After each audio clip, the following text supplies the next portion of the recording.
I think fairly early on for me, I began to realise that some people do anger well, but I don't. It doesn't work for me. If I'm writing about people struggling, and if I'm writing about other people's lives, and if I'm writing about the earth, it only works for me if I do it from a place of love. I have to. And I have to do it from a place of my own vulnerability. Because I'm not interested in preaching to people. I don't think that I have any idea really how the world might be a better place.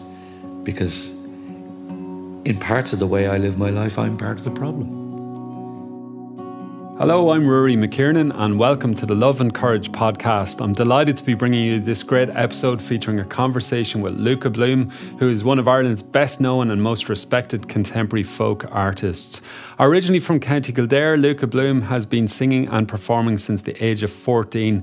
He released his debut album Treaty Stone in 1978 and soon afterwards moved to the Netherlands, where he remains hugely popular. He also previously lived in Washington, D.C. and in New York, and it was there he was signed to Reprise Records, the iconic label that signed the likes of Tom Petty, Neil Young, Fleetwood Mac and so many other greats. Over 20 albums on, Luka Bloom is living not too far away from where I am on the west coast of Ireland here in County Clare, while continuing to tour the world. His brother is the folk musician and previous guest of this podcast, Christy Moore, and his sister is Anne Rynne, who's also a singer, songwriter and musician, also living in County Clare. I've seen Luka perform a number of times now and have always been struck by his unique sound and a real sense of social justice and ecological consciousness that ripples right through his songs. I've had plenty of chats to him about the state of the world, but also the state of music and music industry. And as I continue to learn about and work with my wife, who's a musician, Susan Quirk, or Susie Q, and I'm supporting her, and we're both learning together about how best music can develop in the world and promoting music and so on. Luka and I have chatted about that and the importance of songwriters working hard to find their own voice, but also to have the right supports in place and to be supported as artists. And that's something that's championed by a mutual pal of ours, Sinead Troy, over at IESCA and Yangaroo Ireland, and also by groups like IMRO and platforms on media publications like Hot Press and Niler 9. But I think it's really important that fans and music lovers get together and support the musician, whatever way that is, through album purchase or gig ticket purchase. But purchase is an important one, because I've seen firsthand how the work of the musician, the artist, also the activist, how much work is going on behind the scenes, often unpaid. And we need to get behind if we want to see good art and good things in the world. And we talk a little bit about this, myself and Luka, in this conversation, particularly about the importance of good venues. And a lot of what this story is about in this conversation is a story of dedication, drive and following your dream. And that's something that Luka has very much done. And it hasn't always been easy, but I think there's a story here for all of us to assess how we can do it and what is the path we each take, which will always be different for everyone. Before we get started, I want to say a quick thank you to all of you who've continued to support the podcast, who chip in, support the podcast, my campaigning and community efforts, particularly the monthly patrons who chip in over at loveandcourage.org. It takes 60 seconds or so to sign up, and it's always grateful, appreciated, and helps me promote and pay for some of the podcast needs. And big love to all the listeners over in so many countries all over the world. I think the last episode had people in over 40 countries: Australia, China, Indonesia, Canada, Brazil, Belgium and beyond. And I love hearing from you all. So don't hesitate to drop me an email, find me on social media, Rory McKiernan.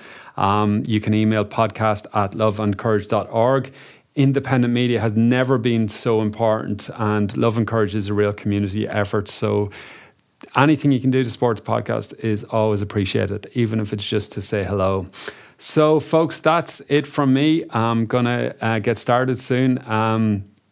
Very quick update. I'm busy with my usual talks, campaigns, doing workshops on leadership and well-being. I'm getting plenty of time to swim in the sea, trying my best to meditate as usual, stay sane in this crazy world. Also doing a lot of work with asylum seekers and refugees, trying to kind of, I suppose, respond to some of the divisions that's going on in the world right now. We live in a very, very divisive time, and a very dangerous time, I would say. And that's why this podcast is important to me, and the other work is important to me. It's all about human kindness, human decency, standing together, standing with one voice, particularly at a time when we're in a climate emergency, when we need to look at the overall health of the planet, the common planet that we share as home. So creating boundaries and divisions and borders around each other isn't necessarily going to help. Understand people have real concerns around housing and health and work and all of that. But I do think it's important to look at the bigger picture and all of that, and how we can address it where we don't turn on each other. And that's why that solidarity work is so important for me. And encourage others to get involved in whatever way they can. And even if it's just an hour a week, and particularly if it is an asylum seeker or someone who's a refugee, quite often they're away from home, they're away from family. And it could be a very simple thing to just help them get to know the community, introduce them to people, to sports, to music, whatever it might be. And my experience has been often they have a lot to offer as well, and teach us and inspire us. And that's the experience that I've been having recently. So some new Susie Q music coming very soon, and a very exciting new music video. And I'm also doing a little bit of work in the area of men's health and well-being, and trying to create a bit of a space for men who don't always get to, for cultural reasons or whatever other reasons, often don't get to express what's going on for them. And maybe it kind of all builds up and leads to some tensions or stresses, strains. I've seen that firsthand, and also amongst many men I know. So it's something close to my heart as something I want to work on a little bit more. So no shortage of things to be doing, but also trying to enjoy life along the way. And one of the biggest things I enjoy are conversations like this with Luka Bloom, where we get to sit back and just see where it flows, see where the conversation takes us. And there's a little song at the end of this podcast. It wasn't originally planned, so it's kind of a little bit tagged on at the end, but I'd press stop on recording, and then I kind of got the instinct to ask Luka, would he like to sing a song? And he thankfully obliged. So if you hang tight at the end of the actual conversation, you'll hear the song then, and I'm sure you'll enjoy it. It's a real special one. So here we go, folks. The Love and Courage Conversation with Luka Bloom. Luka, we're sitting here on a beautiful misty evening on the west coast of Clare, and I had a swim earlier today, and there was a dolphin appeared, and it really reminded me of what a truly special place that we're privileged to live in. And I've bumped into you a number of times walking around, and you strike me as someone that never forgets that. Yeah, I mean, I'm 64 now, and I first came to Clare in 1974 on the August bank holiday weekend. The mother agreed to give me a loan of the family, her banged up old Wolseley, to go to this exotic destination called Doolin. And she agreed to give us the loan of the car on condition that I wasn't driving. And ever since, that weekend changed my life. And ever since, I've been coming back. And then 7 years ago, I eventually threw in the towel and realised I could no longer justify not living in Clare. And it's an interesting thing when you develop a love of a place over many years from visiting it, and 2 weeks here and 2 weeks there and 3 weeks here and 3 weeks there. And there's this long-term love affair going on that's always about leaving and coming back. The worry is that when you make the decision to actually move, that somehow the romance will be killed, because now I'm going to be here all the time for all the seasons. And the amazing thing is that I love it more now than I did at any time in the years before I moved here. And it's really changed me, I hope for the better. And it's really beautiful to be here in such a rare, calm evening with no breeze. I had 2 swims today, each of which was just delightful, because I thought my end of summer was gone from me, because I was busy being here all summer and preparing for a recording, which I did 2 weeks ago. And every day I was preparing, I was swimming and getting into the sea and coming back and writing. And pulling songs together. And then I did the recording in Dublin a couple of weeks ago, which is the beginning of the 21st album.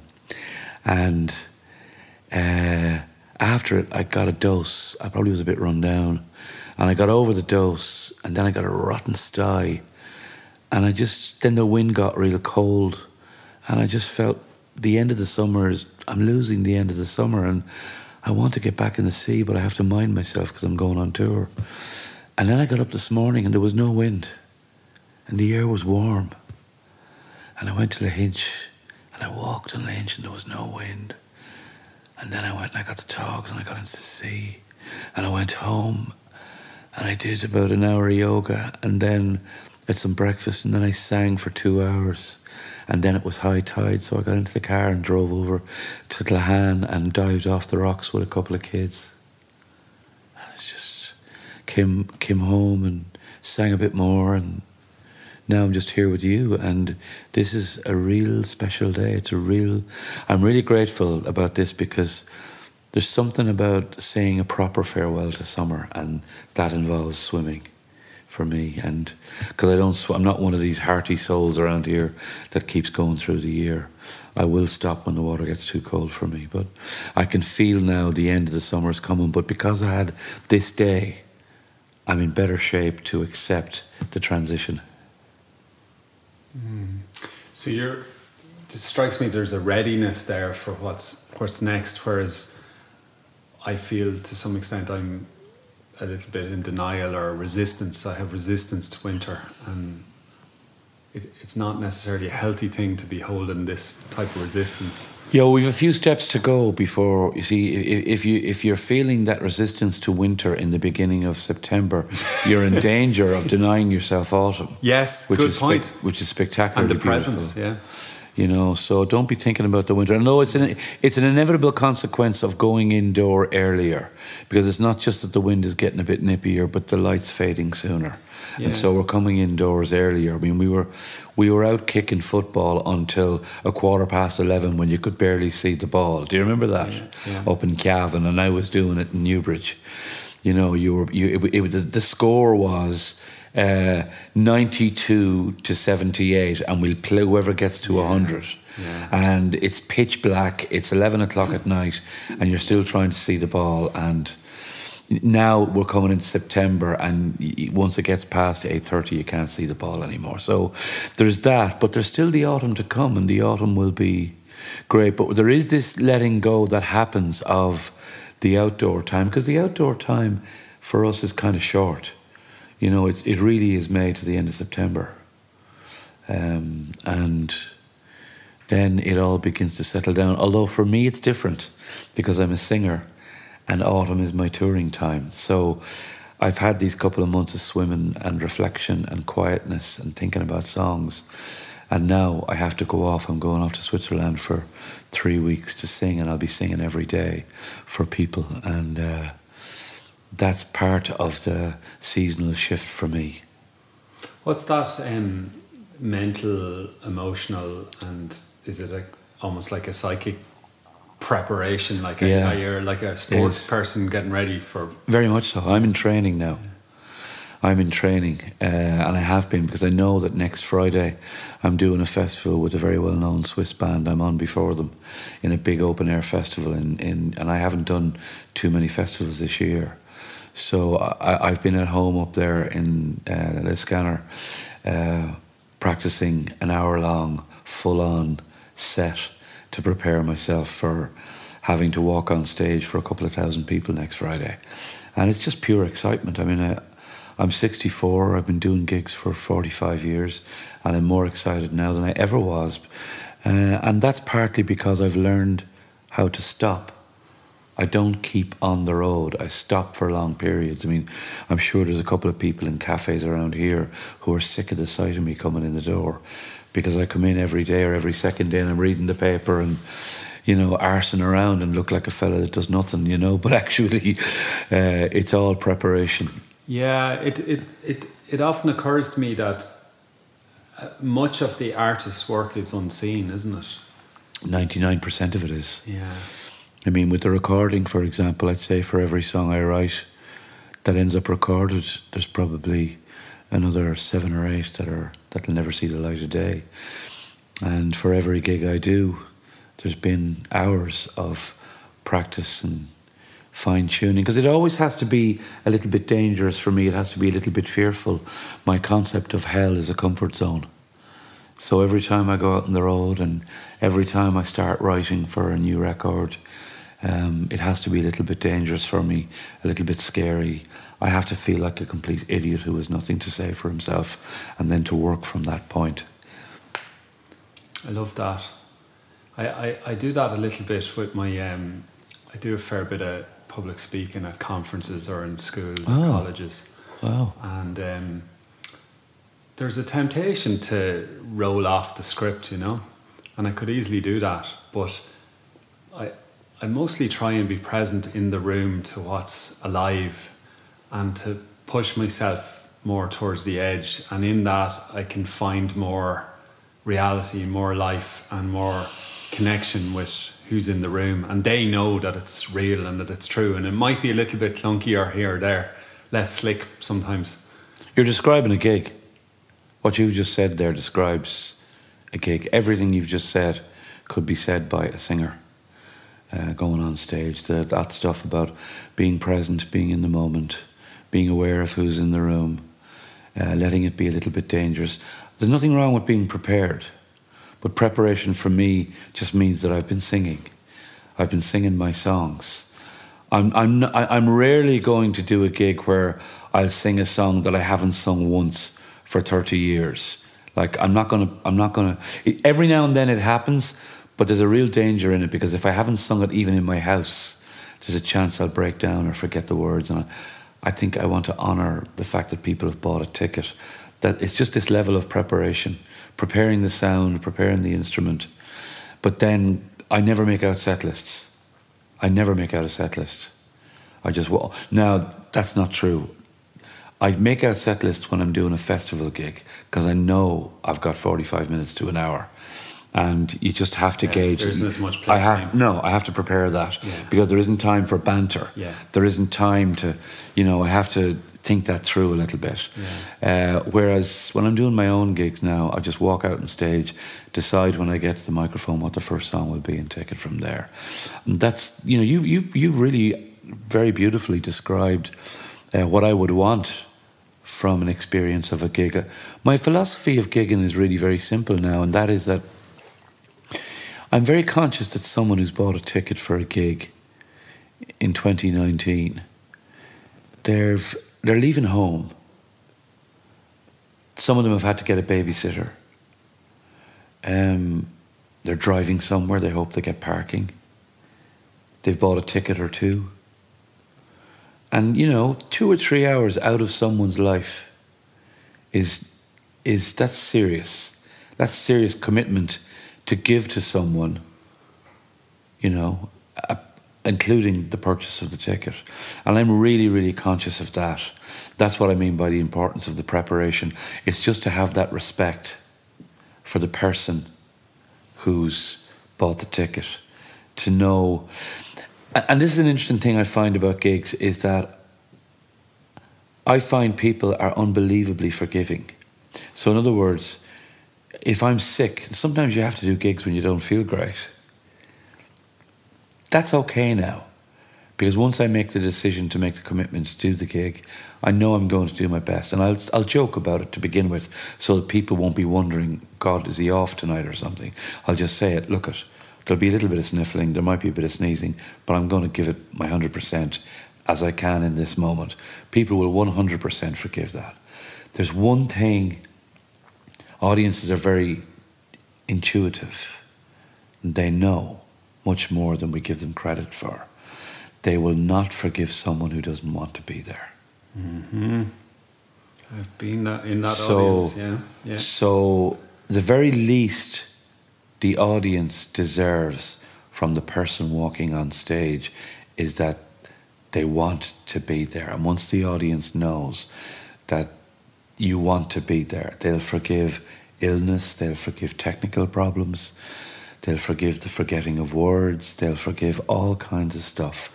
Once they know that you actually are really happy to be in this moment, in this place with them. It's amazing the places you can go to and the freedom you can have just by making it really clear that this is where, there's nowhere else in the world I'd rather be than right now singing these songs with and for you. That sounds to me what you might call a sacred space almost. Yeah, and it is. And it is a sacred space, and I'm very privileged to be able to. And sacred spaces can be anywhere. I mean, I do rock clubs, I do bars, I do theatres, you know, and there are sacred moments in sacred places.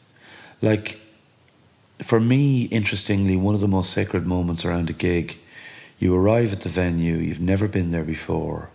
The people you're with, they're helping you prepare for the evening. So you arrive in with your people, your sound, your lights, whatever.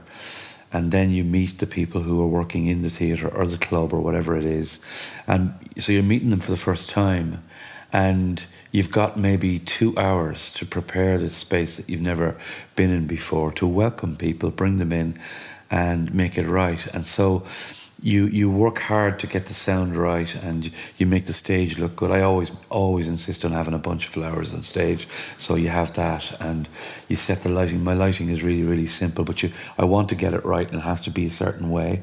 And you do all that, and you try and get your sound check good so that everything is sounding crystal clear, and the technical stuff is working, and the stage looks good, and the room looks okay, and then you stop. And maybe people go for a bite to eat or something. And often what I will do is I'll stay in the theatre, or I'll stay there. Because there's something about a theatre or a club or whatever it is, when the sound check is done and the lights are right and the place is silent and there's nobody else in the room. And sometimes I'll just sit there. So I'll go and sit in the crowd. I'll just go and sit in it.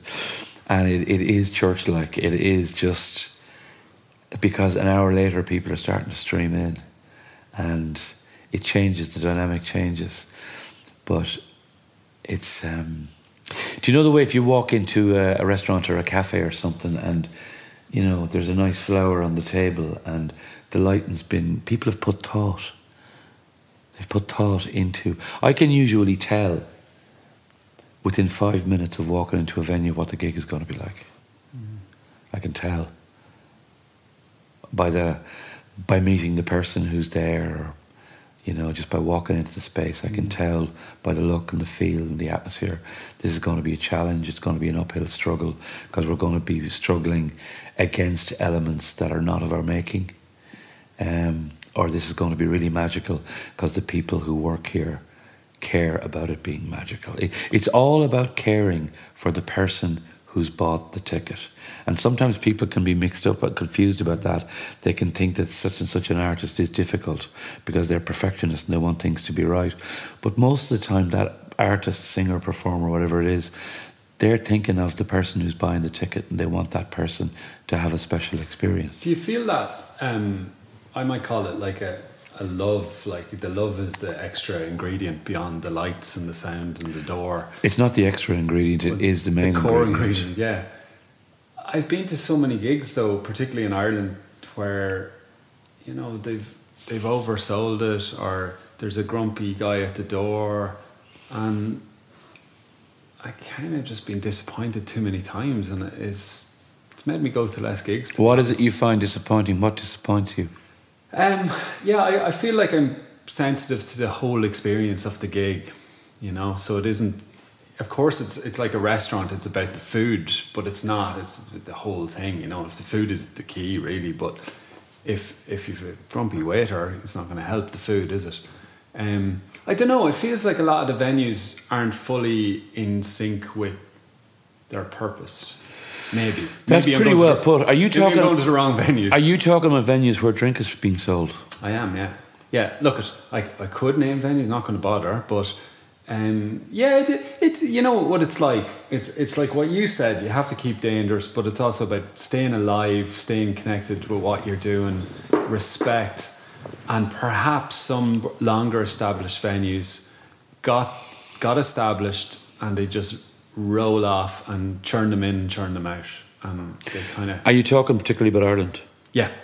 Yeah, well, I would have a gripe about that. I mean, not so much a gripe because I don't want to.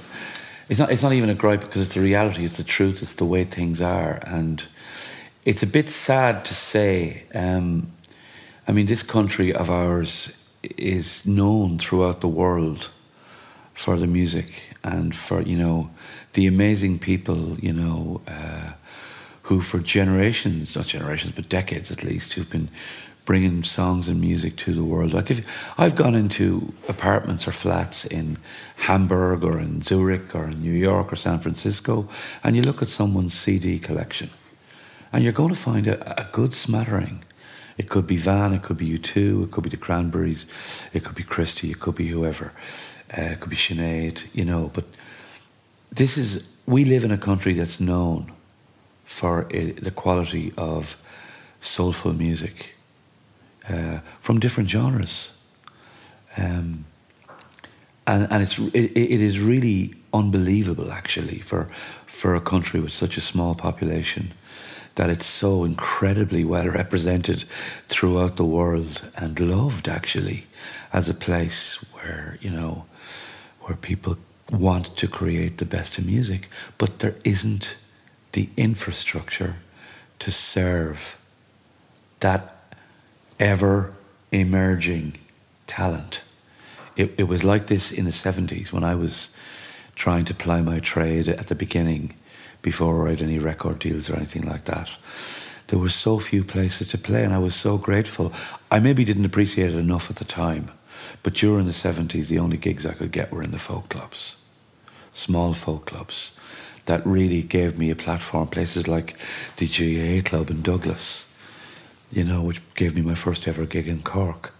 There was a little place in Tullamore, Mrs. Crotty's or Mrs. something or others. And there was a place up in Ballybuffet in Donegal, and Joe Thoma ran a gig in Kenmare, and there were small gigs with small numbers, but they were the only places. And here we are, post the U2 explosion, the Van, the Sineads, the Boomtown Rats, the blah blah blah. And still there are only a handful of venues, that are really, really primed and dedicated to offering a platform to this cream, this quality of incredible songwriters, for example, and amazing bands that want to break through and want to come out into the world. Now, I get it that there is a population problem. I really get that. Yeah, there's economics at play. So there are economics at play. And there are good people and good venues. But if I look at, say, just take one example, Clonakilty is a small population, right? But DeBarris probably does 2 or 3 gigs a week. Anything up to 120 people. Because it's a dedicated, devoted music room that everybody knows that's what this room exists for. The little place in Cork Colans, great spot. Yeah. It's just this isn't rocket science, but there are so few rooms of a real high standard. My favourite new discovery on the island of Ireland is way up on the northern tip of Donegal in a little place called Culdaff, McGrory's. I did a gig there last year, and it's just this. It's in a hotel, but it's this room that was designed specifically to bring 120 people into a space where they can experience a live gig. And you see, I suppose I'm one of the lucky ones that because I chose to build up a working life for myself in Holland and Belgium and Germany and Australia, I know what a live music infrastructure looks like. And we don't have it here. We don't have it. So some people would push back and again talk about, as you mentioned, the population problem and so on. But surely there is more that can and should be done. But that's the point I'm making. Clonakilty is a beautiful example of a small town where one dedicated, and there are other places around Clonakilty. It's the dedication of a couple of people to create this and to run it as a gig, and to go to the trouble of doing at least 1 or 2 gigs every single week, which involves a truckload of work, and it's not easy. But the reward is spectacular, because I don't see any reason why somebody touring from America or Europe wouldn't be able to come to Ireland and do 12 gigs of a high standard, to maybe play to 200 people in Dublin, 150 people in Cork, but they might also get 100 or 150 people in Clare or in West Cork or in Mayo, but the quality rooms and the quality circuit, it sadly doesn't exist, and it just makes it. The bad news is that it makes it harder for the young people cutting through. The good news is that it forces them to do what they ultimately should do anyway, which is get the hell out of here. Talk to me more about that then. Well, and I don't mean that out of any disrespect for Ireland. I love Ireland. I live in Ireland. This is my home. But Ireland is the same population as Manchester. And I'm not going to have a lifelong working life in music, in a country that has the same population as Greater Manchester. And I never wanted to leave Ireland, but I was forced into it by the lack of success I had right up to 1987, when it was kind of desperation stakes. And I got the hell out of here and went off and became, I think, a better performer, hopefully a better songwriter, and created this working life that I continue to enjoy 30 years later. Talk to me about that point of what you suggested was a desperation phase. Was that a make or break sort of moment? Literally. Quite literally. I mean, nobody was coming to my gigs. It was really, really tough. I'd made 3 albums and I needed to grow up because I was a father, and people were beginning to talk to me about growing up and becoming sensible and doing the right thing as they saw it. And I had no idea what they were talking about, because I couldn't conceive of any other way of going through life other than what I was doing. This is very close to the bone for me now. And, I was always blessed with kind people, and forgiving people. But it wasn't easy. When I went to New York, my first couple of weeks I slept on Una Johnson's sofa. Una, who now lives in Clough-Jordan in the Eco-Village. And I slept on her sofa for a while. And then Tom Prendergast from Limerick and his friend Martin O'Malley gave me a place to sleep out in Hoboken, New Jersey. And I had no agent, had no manager at the time, had no gigs. And I was literally going around Washington, D.C. and Boston. Paddy Doherty helped me in Boston and got me gigs. I gave myself this stage name, Luka Bloom. I decided I wanted to start from the beginning again, literally. And I said to my family, give me 2 years. Give me 2 years. If I'm not earning a living in 2 years' time, I'll either go to college or I'll go looking for a job. But this is what I have to do. It's all I want to do. I believe I have something. I just haven't found a way yet to manifest it in a way that will be believable. And interestingly, with all the talk there is these days about women not getting enough access to gigs and festivals, when I went to New York in 1987, one of the things I was being told to confirm that I was wasting my time was that nobody was interested in male singer-songwriters. The only people they wanted to hear was women. It was Melissa Etheridge, the Indigo Girls, Suzanne Vega, Tracy Chapman, Katie Lang. It's an endless list. There was one year I did the Newport Folk Festival, and I was on a Sunday and I was the only male artist on the bill, which is kind of interesting considering what's going on now. But that's what it was like. It was terrifying, and it was lonely. I really missed my family. I missed Ireland. But it changed me in a really good way, because I became, for the first time in my life, a kind of a warrior. I even laugh when I use that word about myself, because it's so not what I would ever perceive myself as. It was the first time in my life I had to really fight for what I believed in and fight for what I wanted to try and do. And I got really clear-headed, and I can even remember the chords.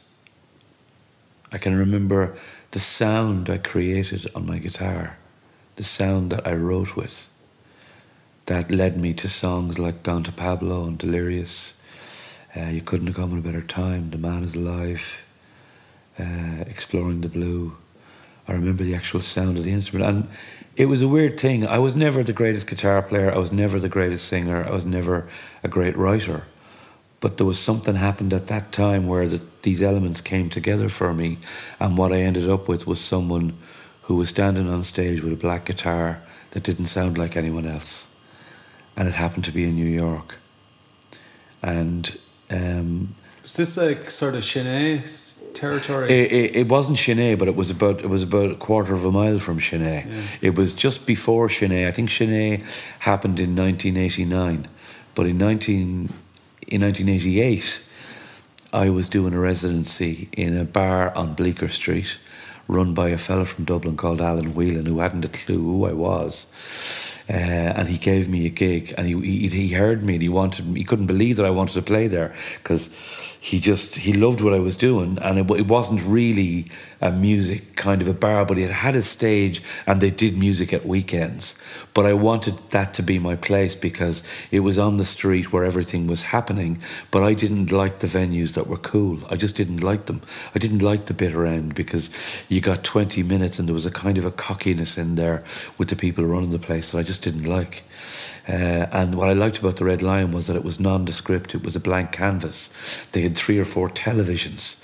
It had a small stage. It was a tough place to play, but I deliberately asked him to give me the quietest spot in the week, which was the Tuesday night at 8 to 10. And I said, if I don't bring in a crowd within 2 months, we'll just scrap it. But just give me that spot on a Tuesday night and I'll build it up, hopefully. But in return, I need you to promise me that the TVs will be turned off. The bartenders will pay attention to what's happening on stage. And right there and then I was starting to take on board myself the importance of all the elements in the room to try and create the magic. The experience. The experience, right there and then. And it happened, and I still meet people who were at those gigs in the Red Lion in Bleecker Street. The great thing about being in the Red Lion in Bleecker Street in 1988, because we're still back in the time of record companies, and if you're in Bleecker Street every Tuesday night through a winter in 1988, you're a 10-minute cab ride from some of the biggest record companies in the world. And after a couple of months, some of them started to come to my gigs. And it was a beautiful thing. It was a really lonely, challenging time. Because some of the time I was living in Washington, D.C., and I used to come up to New York and do that gig and get the late night train at 1 o'clock in the morning out of Penn Station back to Washington, D.C., which was really tough. I just got this flash, actually, of an amazing memory of headphones, and I had a kind of a Walkman that had a radio in it, and I put the headphones on at about 1 o'clock in the morning as the train was pulling out of Penn Station, and whatever the station was, literally as the train was pulling out of Penn Station, the opening chords of U2's song Bad, which there's this gorgeous thing that The Edge plays at the beginning of the song, and I can actually still hear it. I can still hear this feeling of being comforted at 1 o'clock in the morning going back to Washington, D.C., when there were many, many weeks when I was wondering, what in the name of God am I doing? What am I doing? You know, sending postcards home, sending gifts home to your son, trying to, what am I doing? You know, but I stuck with it, and it worked out.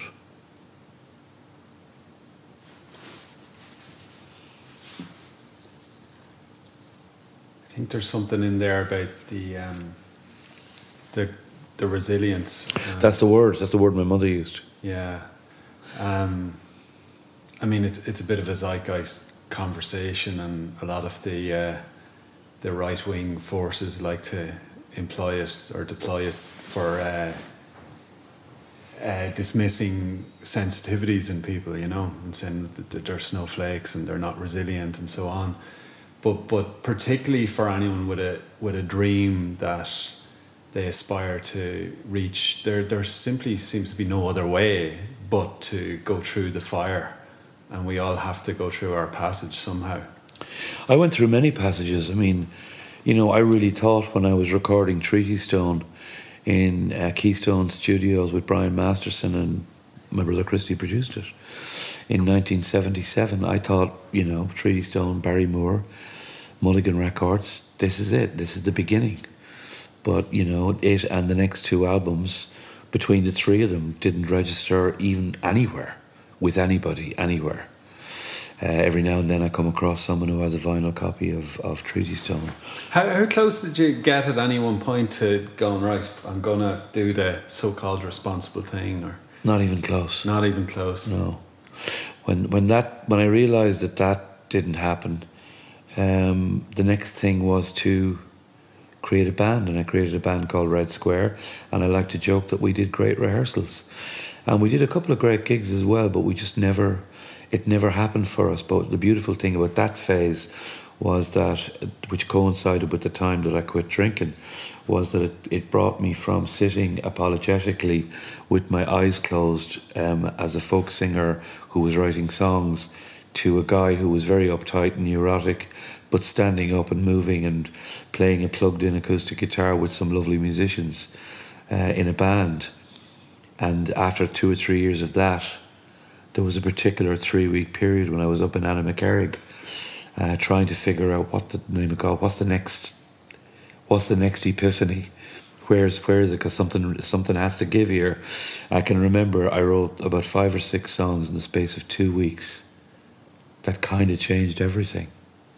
But I'd gone through 10 years of real struggle, but never once did I come close to quitting. And when those songs were written, it was within months of that thoughts of America and beginning again, and a working name for my music, which would allow me the facility and the possibility of a fresh new beginning. These things came into fruition all over a 6-month, 8-month, 9-month period. But then, when I went to America, I had no idea would anything happen. I had no idea. There was nothing to suggest from my experience that anything good was going to happen. The only thing that existed that suggested that anything good might happen was that I was probably a bit mad. And I just had this strange sense of determination, you know, which I see in other people sometimes. I see it in other people. I mean, in a bizarre, off-the-charts way. I've seen it in a guy like Conor McGregor. It's off the charts and it's off the wall and it's not pretty. But in a musical determination to want to create something, I was kind of driven in that sort of way of this. I'd gotten to a point where I'd tried so hard and felt that something had not clicked, that I was not going to give up until every conceivable door was opened. And if at the end of the 2 years in New York, that I was still at the same level that I'd been when I first got on the plane, I think I would have had the humility, I hope I would have, to recognise, as I had to today, the summer's over. You know, put the togs into the hot press. The swimming is done. I'd have had to. But amazingly, whatever came to pass with those songs, Gone to Pablo, and it is about songs, Gone to Pablo, The Man Is Alive, Dreams in America, You Couldn't Have Come at a Better Time, Delirious. Funny songs, sad songs, simple songs, but there was something in the way. I think I was developed. You see, I also did 3 months opening for the Pogues, and that gave me a sense of survival on stage. That there was something, I think, at that moment that was kind of hard for people to resist, even if some of them didn't like it. And a lot of people didn't like it, but I didn't care. I just didn't care. I just needed to.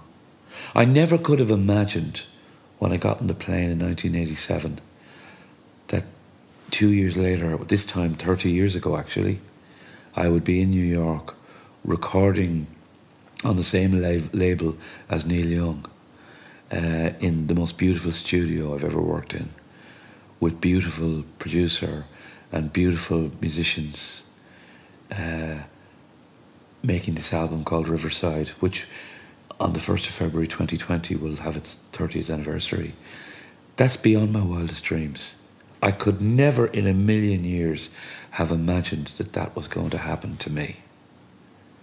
And, you know, when I eventually got to come back to Ireland and play in places like the Olympia, and stand on a stage in the Olympia, a sold-out Olympia, and up in the balcony was my mother in 1992, and I can see her leaning from the little box she was in, and she was leaning, her chin was leaning on her hands on the kind of lovely velvety cover of the box there. Every now and then out of the corner of my eye, you know, you'd be really nervous. Everybody is nervous at the home gig, and because I knew she was there, and out of the corner of my eye every now and then I'd look up, but she wasn't looking at me, she was looking at the crowd. And I think she was just relieved. I think she was just relieved. And I've never looked back. If it's, you know, but it, you know, it. And I suppose anybody who's young now who sees me, who's playing music in Ireland, I probably to them look like someone who's had it easy.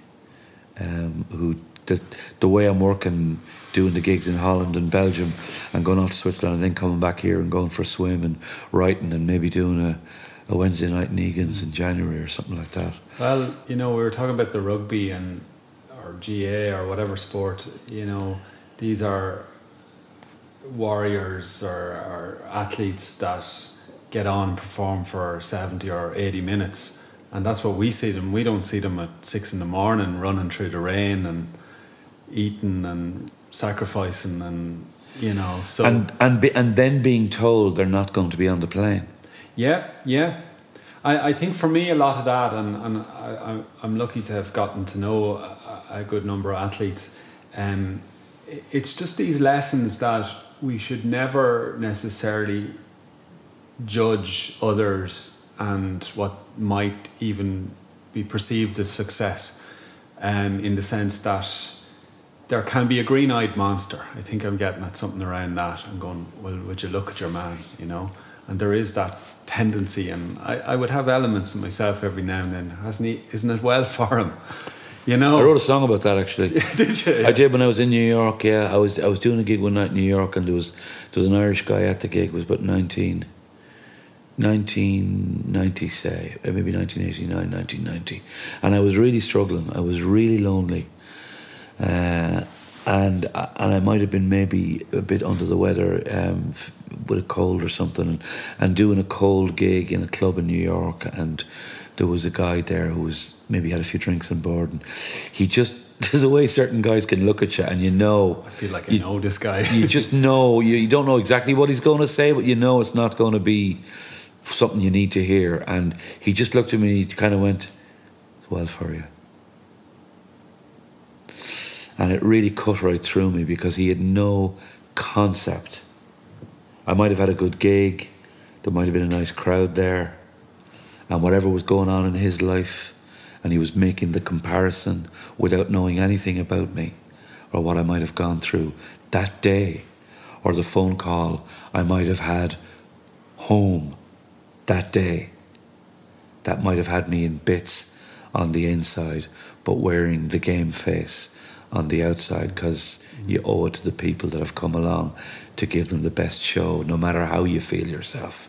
And I wrote a song about it. I called it Cold Comfort. And it's a song I love to sing every now and then, because it reminds me that even though the most unbelievable, unimaginable things happened to me as a result of being, especially in New York City, for those years, there were times when I was absolutely desolate, absolutely lost, because I was so lonely, I was so sad, and so fearful that I was never going to be able to do the right thing for my family. And that's a tough place to be. And I'm sure there's lots of athletes and lots of poets and lots of singers and lots of bass players and drummers who know exactly what I'm talking about. So, you know, when people cast aspersions at any singer or musician or athlete or sports person or footballer, I don't buy it. I don't buy into it. I don't go there. I just don't go there. I have respect for everybody that tries to follow their dream in whatever way they do it, as long as they're not hurting people along the way. Which I did. But it's tough. It's a tough road. It really is. It's a tough road, but like, I kind of married the songs from a very young age. I wrote a song when I was 16 called Wave Up to the Shore. I wrote it when I was 16 and I recorded it when I was 61. And it's kind of only in recent years become a really significant song to me, because I realised that it was part of my survival. Between the ages of 16 and 32, I'll quite openly say to people that my greatest achievement was survival. And I think it's important to say that. I think that being 16 to 32, maybe even more so these days, but I think it was always tough. It certainly was tough for me. I didn't begin to make any kind of peace with myself from the world or my music until I came into my middle 30s. And that song, which I wrote when I was 16, which Christy recorded in 1975, and I don't know if he'd recorded it. It might have disappeared because I stopped singing it. But it's a very serious song that you wouldn't expect from a 16-year-old. But for some reason, I needed to write it, and in some subconscious way, it guided me through the dark and difficult years. Because the dark and difficult years, I felt I couldn't write anything, I couldn't do anything, and the songs I wrote weren't good. They just weren't good songs. They just weren't good songs. But I had this one song that was like a beacon of light that was guiding me forward. And I didn't even know it. And but then I got to this magical place in the 90s, the early 90s, late 80s, early 90s, and the songs began to flow. And I began to relax a bit, and the gigs happened, and on it goes.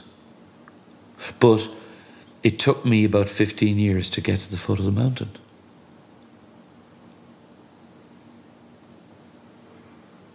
The sense of social justice and awareness and ecological consciousness seems to permeate so much of your being and your music.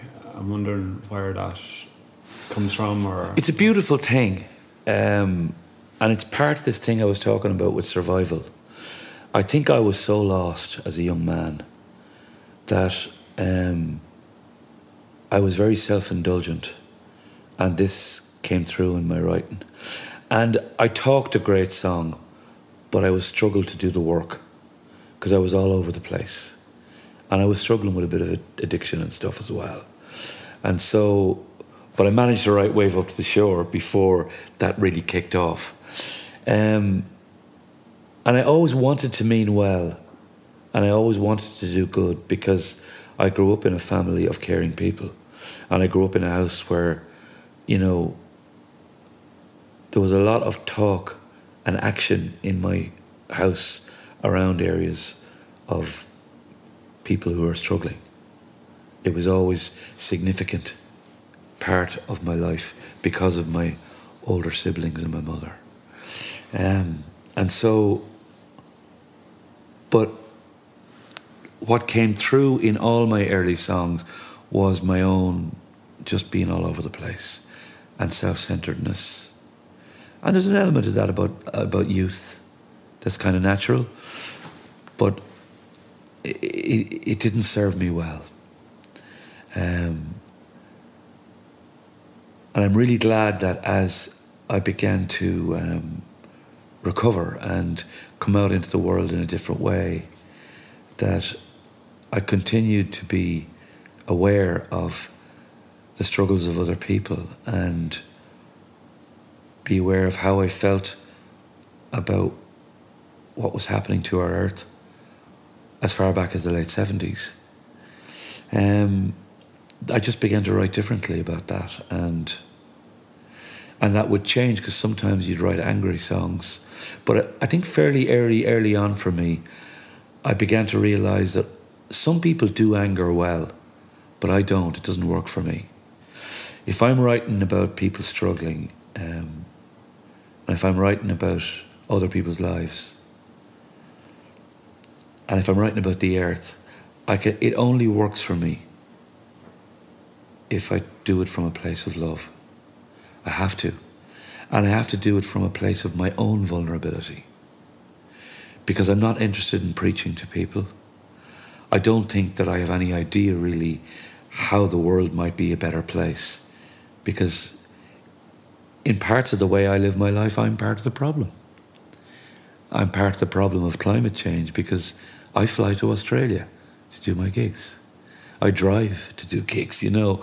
So I don't preach, but I just try and bear witness to what I see in a musical way. And I try to sing about how I feel about what's happening, rather than getting angry with people who I feel aren't measuring up. Because I think that's easy. And I like it. There's a saying that I like, that anger is understandable in the world, but it's not a strategy. And I increasingly feel that the only hope we have is to figure out a way to allow ourselves be vulnerable and to acknowledge the pain we're all in because of what's happening in the world. And to see common ground, not in our politics, not in our opinions, not in our likes on social media, but in our suffering, in our fear, because that's what we have in common. And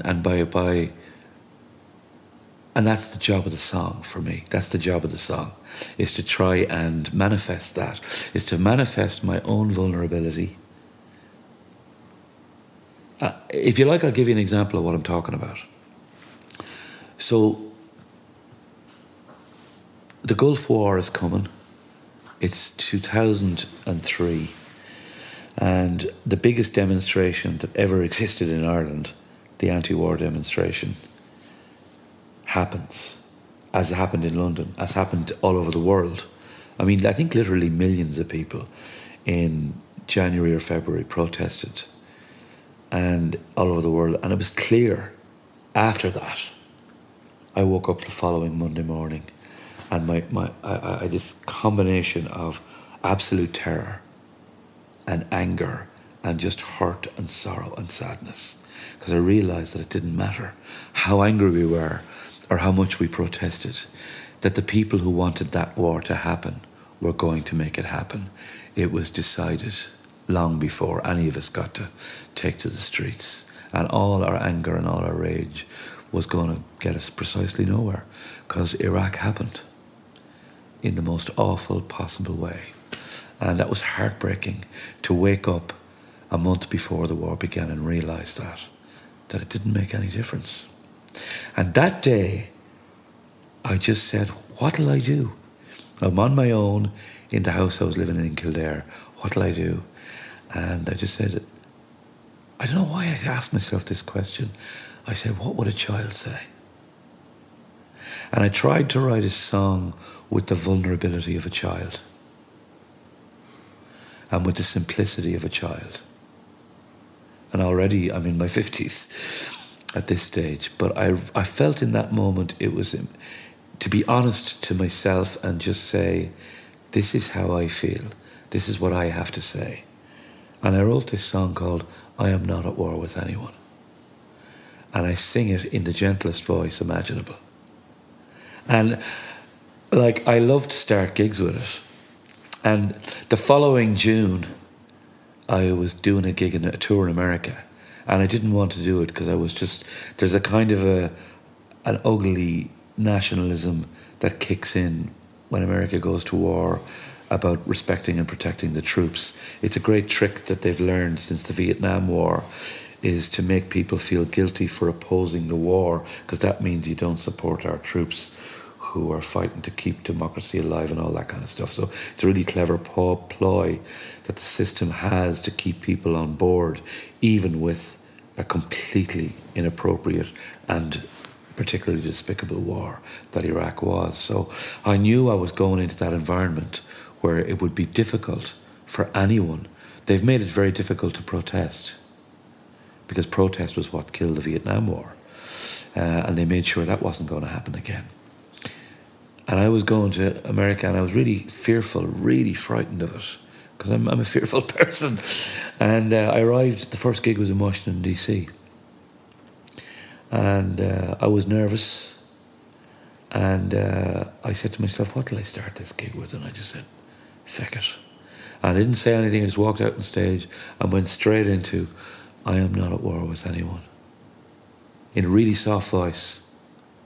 And it's the only time in my life I got a standing ovation at the end of the first song.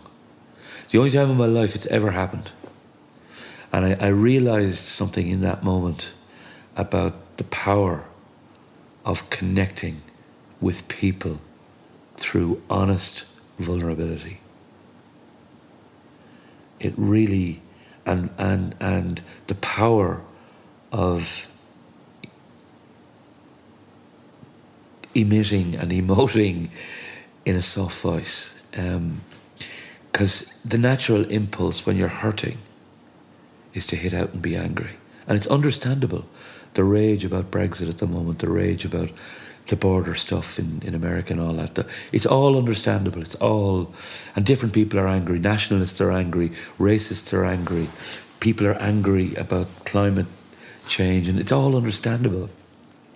But if I'm to be honest with myself and communicate in the subjects that you are asking me about, I have to do it my own way. Because I've written songs that are really angry songs. And even when I hear them, I don't believe them.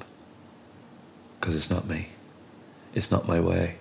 And so, you know, whether or not other people hear that in the songs and connect with them is none of my business. There's nothing I can do about that. I'm powerless over how these are received. But I really do my best on any subject I encounter to just try to be honest with how I feel about it and to articulate that the only way I can, which is in a song. Very long answer to your question. Sorry about that.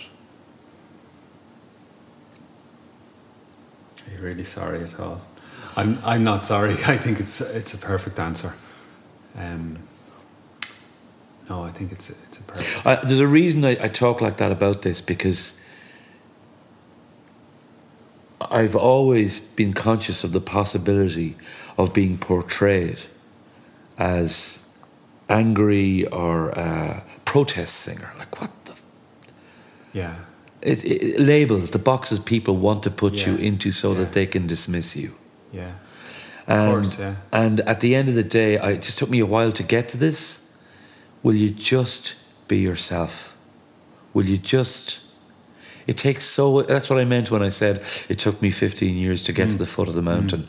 That's actually what I meant. It took me 15 years of trial and tribulation and struggling and maybe even trying to be somebody else to come to this realization. Yeah. Will you just be yourself? Say it the way you say it. Say it in a way that's believable to you. And that's everyone. And everyone needs to get that. Yeah. Like that standing ovation is ultimately a metaphor for when truth may not have happened, when you may have defaulted into, I better respect the moment, respect the country, not engage with the tension, and instead you followed the thread of reality and of truth inside, regardless of what. You didn't go looking for a standing ovation. I had no idea what was going to happen. You went looking for the moment. I had no idea what was going to happen. And in that you gave expression to what needed to be felt or heard or seen. I think I sang something, and both in the way the song was written and in the way that I delivered it, I succeeded in getting behind the anger of the people listening. Yeah, under the bonnet. And giving people permission to be vulnerable about this one subject. Who the hell wants war? Nobody does. Nobody does, yeah. But yet, people can be rendered angry enough to see it as something that's inevitable. Yeah. And I'm kind of saying, because I look at all kinds of things that are happening in the world and I'm kind of going, what have we got in common? We're afraid. We want to love. We need peace. These are things we all have in common, but we shout louder and louder and louder at each other, get angrier with each other, until eventually nobody's actually hearing anything. And it's just my way to dial down and dig in. Dial down and dig in. That's almost as good as folding up the togs into the hot press. Dial down and dig in. Love it. Well, darkness has descended here. I'm not done yet. I'm only warming up. Oh yeah, sure. Look, we're going to have to give you your own podcast. So I'm enjoying thanks for tuning in to the first episode of the Luka Bloom podcast. No, look, we really could speak all night. I'm enjoying this now. I'm enjoying this. I'm very grateful to you for doing this. I know we talked about doing it a couple of times. It didn't really happen. This took 8 or 9 months to, but it was in its own wee dance. And you know, listeners won't be aware that before this particular recording, we had a false start, or I had a false start, because I had recording difficulties that rendered me, as I described, embarrassed, and my ego took a bashing because I didn't have spare batteries. And ultimately I felt like that gave me a nice little knock, and I've been around the block enough to be able to take the knock and allow it to open up a vulnerability that then left me a bit more present than I probably was to enjoy this conversation. Yeah, it's it's an interesting thing, isn't it, that sometimes things have to go wrong before they can go right. And I have regrets in my life, but I have absolutely zero regrets about all the false dawns and all the mistakes and all the attempts that floundered, because ultimately they led to a place where there was the possibility of just doing the thing that you want to do and just be yourself, and to know that somehow, by just trying at least to be true to yourself, that the universe will take care of you. Yeah. And that's true of this interview, conversation. It's true of gigs. Have you ever been to a gig where the power went off? Sometimes it's a beautiful thing. It's happened to me a few times. Yeah, I was at one with a certain relative of yours. Okay, cool. And, I bet you it was a great gig. The song Irish Ways and Irish Laws was sung in the dark. There you go. That'll do it. That'll do it. And sometimes we need the power to go off. to find the real power. Yes, there you have it. To find the real power, and that's what I mean by dial it down and dig in. You know, that just, and it's a beautiful thing as an older man, and it's one of the things I like about getting older, that I like this business of being at peace with my vulnerability and with my frailty. And because people kind of maybe think that someone who gets older, they use stupid things like that you get wiser. That's not my experience at all. If anything, I'm more prone to sensitivity and frailty than when I was younger, but I'm okay with it now. What I find is I like to keep guitars nearby, because it's in the vulnerability and those challenges that you described there. That's where the good stuff is. That's where the diamonds are.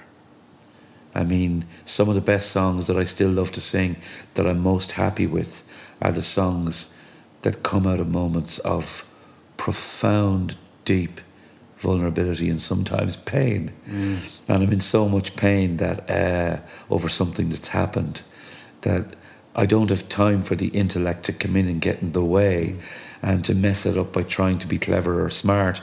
All I can do is let the song flow through. By the way, some people are naturally good at that. There are songwriters who are naturally good at that. But others, like myself, have to, come towards it and wait for it.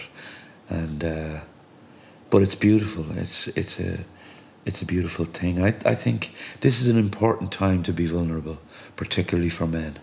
It's a really important time. I think it's what the world needs. I think the world needs us to just stop, sticking our chest out and just open our hearts up and just try and connect with each other any way we can, because all these divisions of Brexit and all these other new divisions that are ancient actually, but are just new manifestations of old divisions, they're no use to us. They don't serve us. So we've got to find some way. And that's what the songs are about for me. Because it's all I have. It's all I have. It's the only way I can do it. Is just to find some way to connect with the heart of a person through singing a song. And I want to keep doing it till the day I die.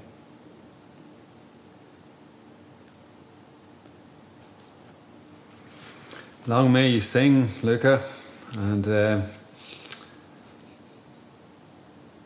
very grateful for your sharing here and for your songs over the years. And you're up to album number 21 coming. Yeah. And it's a great thing. And I hope that the people listening, my wish and my intention for this podcast is that, of course, the spotlight is on you in this instance, but really this is all our journey together, isn't it? And there's no point otherwise. Yeah. It's the point of it all. I have a song called "Where Is My Tribe," and that's what this song is. That song is about. I think the divisions that exist in the world are luxuries we can no longer afford. Yeah. And getting trapped and locked into anything that divides us. I keep thinking of Greta Thunberg. Yeah. I just keep thinking of her. I keep thinking her voice is like an arrow, and I have to be careful when I mention her name, because I know that she's become like a heroic, almost Joan of Arc figure. But that's not what I'm interested in. It's not because I'm blown away by her commitment or her dedication or anything like that. It's the simplicity, because I relate to the way she communicates. Because when I wrote "I am not at war with anyone," that's like something she'd say. She kind of is an inspiration to me, and it's because the purity and the simplicity, the lack of a raised voice, the lack of a political platform, the lack of a political agenda. Is she left-wing? Is she right-wing? What is she? She's a girl from Stockholm who's speaking the truth about what's happening to the earth, and she wants the grown-ups to come together and make a difference in as quickly a schedule as possible to give us a chance to survive. It's so simple, it's so clear. And that's where we need to go now. So we have to find some way to set aside our differences and come together as vulnerable people, and as best we can, to hear each other and care for each other and love each other. And if there's some way we can do that, there's some chance we can begin to do that for our home, which is the earth. And we've got to do it. Amen. Amen, Rory. Preach. Hey, Rory, you're great, man. Don't be so hard on yourself. Don't be so hard on yourself. You're brilliant. I know love that this song too. Don't be so hard on yourself. Thank you very much. Thanks, Rory.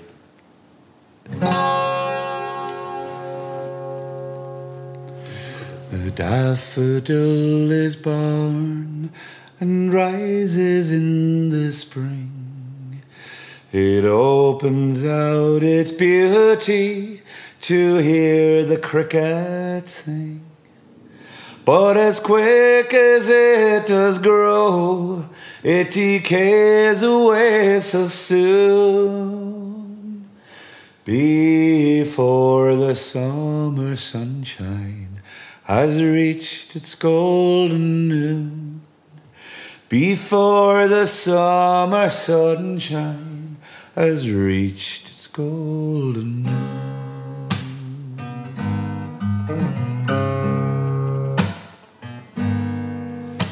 The stream it does rise from the mountain so tall.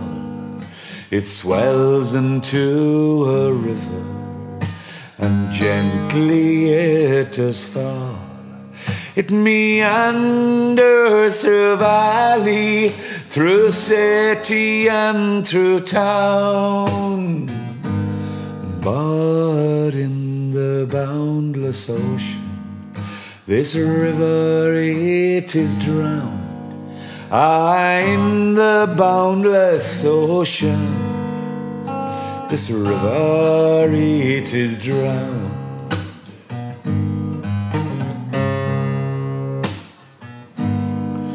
On the sea the winds do rage, and the waves grow so high, whitening the surface as they reach up to the sky. But soon the waves grow gentle, no longer do they roar, as they make their lonesome passageway up to the pebbled shore, as they make their lonesome passageway up to the pebbled shore.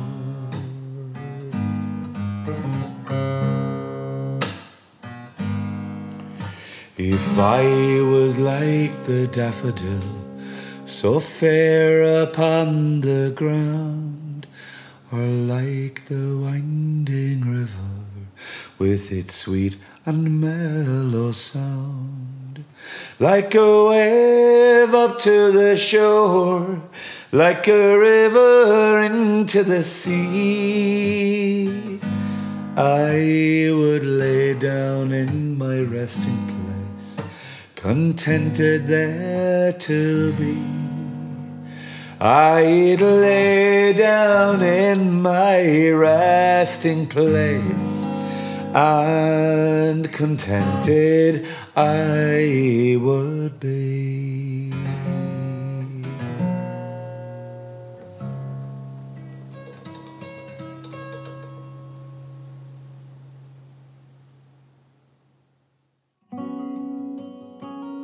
Hello, Rory here again. Thanks so much for listening. If you enjoyed that episode, please take a minute to share with friends, family, anyone you think might be interested. It'd be really appreciated. Also, if you'd like to become a once-off or a monthly patron, you can just head over to loveandcourage.org. Takes 1 minute, and as always, I'm very happy to hear from listeners. Let me know what you thought of the Luka Bloom episode. Get me at podcast@loveandcourage.org, podcast@loveandcourage.org, or find me on social media, Rory McKiernan, Instagram, Twitter, Facebook, all of that. That's it, folks. Until next time, wishing you well as we work together to build a world of more love and courage.